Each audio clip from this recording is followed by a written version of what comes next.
brethren in the Lord, I want to congratulate you for letting you witness another day in the land of the living. This morning, we want to observe our 10 minutes prefilling prayer. But before we go into the prayer, I need to let you know what God wants from you. I want to read from the 1 Thessalonians chapter 4, 13 verse 1, which says, "Furthermore, then we beseech you, brethren, extol you by the Lord Jesus, that you have received of us how ye ought to walk and to please God, so ye would abound more and more."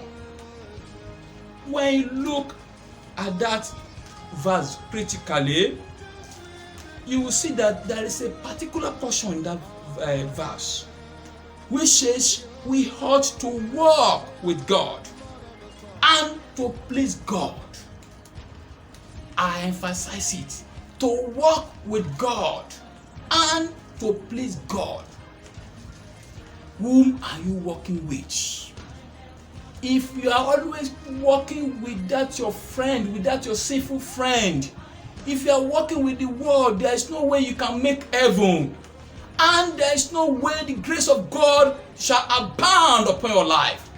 This time around, if you want to see the positive side of God upon you, upon your life, you need to please God. You need to please God. You need to observe all His commandments. You need to walk perfectly with Him. God called our father Abraham to walk before Him and be perfect. I am saying, I am putting this across to you, brethren, that you don't need to walk with the world. You don't need to be in that sinful act for long. You need to have a change of heart. You need to please God in your thinking. You need to please God in your daily activities. Verse 2 says, "For you know what commandments we gave you by the Lord Jesus." What are the commandments? You don't need to be among the idolaters. You don't need to be covetous. You don't need to be a killer. You can tell me that you don't have gun in your hand. But what of that bad things? You are telling another person about your friend, about your mother, about your pastors, about your prophets, about your fathers. What are those evil things? Things that are not real, in order to assassinate one's character. You are killing him or her gradually. And God will never be happy with such people that is into that act. Verse 3 says, "For this is the will of God, even your sanctification, that you should abstain from fornications." Can you see, brethren? The will of God is for us to run away from sins on our daily basis or on daily basis. Before you do anything, you need to ask yourself, is this the will of God for me? Will this thing suit the heart of God? You are that into stealing. You want to steal the money that belongs to another person? Before you take that step, you need to ask yourself a question.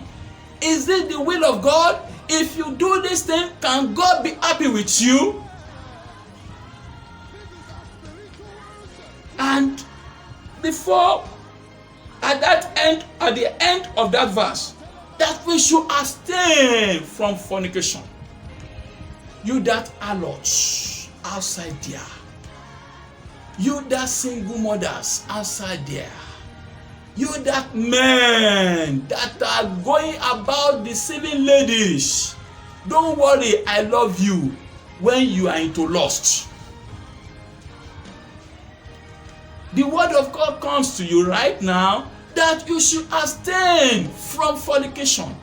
If truly you want to see the glory of God in your life in the land of the living, if truly you want the fulfillment of God's promises upon your life, if truly you want to move away from that shallow to better heights, if truly you want to move from Mr. Nobody to Mr. Somebody, you need to abstain completely from sin. You need to abstain completely from drunkenness. You need to abstain completely from backbiting. You need to abstain completely from anger. If you want God to be in your life and to be doing wondrous things and miraculous things. So, brethren, this morning, make a change. Make a change. I beseech you in the name of the Lord. This word of God upon your life will never go unfulfilled. In the name of Jesus. I want to make a prayer for you now. I hope you are here with your faith. Right now, as God liveth, in the name of Jesus, that evil situation that you are looking at yourself or that you are finding yourself, I command you to come out. Come out. Come out. Come out. In the name of Jesus. We are going into Deuteronomy chapter 1, verse 6. The Lord our God spake unto us in Horeb, saying, you have dwelt long enough in this month. In that situation that you are looking, that you are finding yourself, in that evil act that you are finding yourself, the word of the Lord comes to you right now that this is the right time. As you are listening to the voice of God from my mouth, that it is you have dwelt long enough in that situation, in that barrenness, in that unemployment. You have done what? Long enough.